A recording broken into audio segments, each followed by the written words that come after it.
आकाशवाणी भोपाल से प्रस्तुत हैं प्रादेशिक समाचार।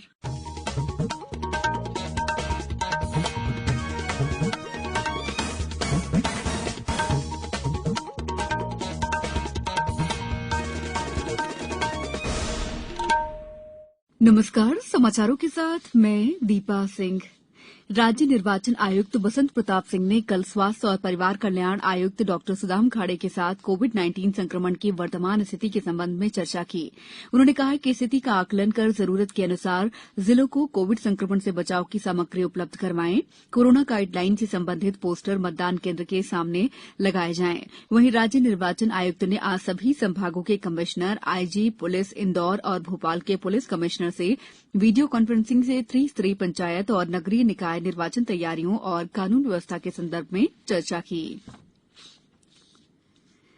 बैतूल में 3 चरणों में हो रहे पंचायत चुनाव के लिए 1781 मतदान केंद्र बनाए गए हैं। इसके अलावा 10% रिजर्व मतदान दलों का गठन किया गया है। मतदान दलों में 10,000 से अधिक कर्मचारियों और अधिकारियों की तैनाती की जा रही है। निष्पक्ष और शांतिपूर्ण चुनाव कराने के लिए जिले में लगभग 1,000 सुरक्षाकर्मियों की तैनाती की जाएगी, जिसमें पुलिसकर्मियों के अलावा वनकर्मी और होमगार्ड के जवान भी शामिल होंगे। भारतीय खाद्य सुरक्षा और मानक प्राधिकरण की ईट राइट चैलेंज प्रतियोगिता में इंदौर देशभर में प्रथम आया है। इस प्रतियोगिता में मध्यप्रदेश के 4 शहरों ने टॉप 10 में जगह बनाई है। इसमें भोपाल ने देशभर में तीसरा, उज्जैन 5वें और जबलपुर 7वें स्थान पर रहा। इसके अलावा ग्वालियर को 12वां स्थान मिला, रीवा को 17वां, सागर को 23वां और सतना को 74वां स्थान मिला है। दिल्ली में 7 जून को होने वाले आयोजन में देश के शीर्ष 75 जिलों को सम्मानित किया जाएगा। भारतीय खाद्य सुरक्षा मानक प्राधिकरण की ईट राइट चैलेंज प्रतियोगिता में देश भर के 188 जिले शामिल किए गए हैं। कल इसके परिणाम जारी किए गए। प्रदेश में बीते 24 घंटों में कोरोना के 43 नए मामले सामने आए हैं, जबकि 54 मरीज कोरोना संक्रमण से मुक्त हुए हैं। नए मामलों में इंदौर में 12, भोपाल में 7, रायसेन में 6, नर्मदापुरम में 4 और जबलपुर में 3 नए संक्रमित मिले हैं। चिंता की बात यह भी है कि इंदौर में सिर्फ 231 सैंपल की जांच में इतने संक्रमित मिले हैं, यानी संक्रमण दर 5.62% रही। जून के 3 दिन में ही इंदौर में कोरोना के 30 संक्रमित मिल चुके हैं।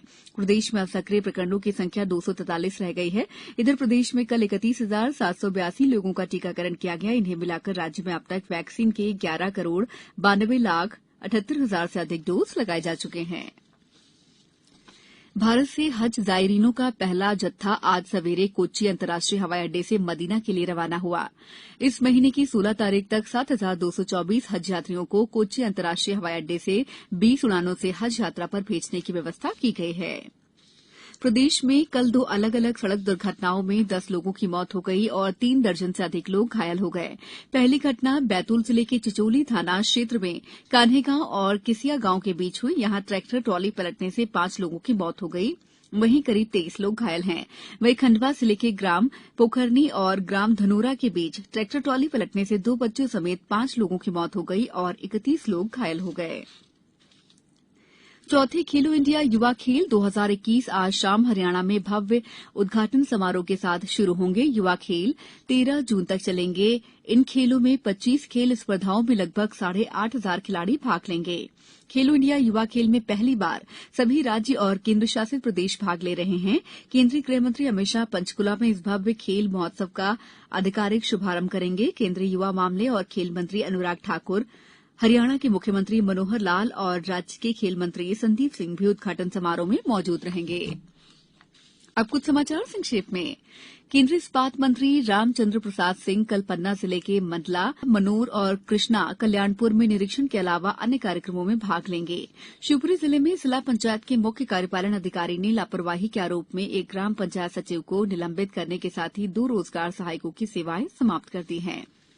मुरैना जिले में लाइसेंसी शस्त्र जमा करने की अंतिम तिथि 5 जून निर्धारित की गई है। इस बुलेटिन में इतना ही। दीजिए इजाजत। नमस्कार।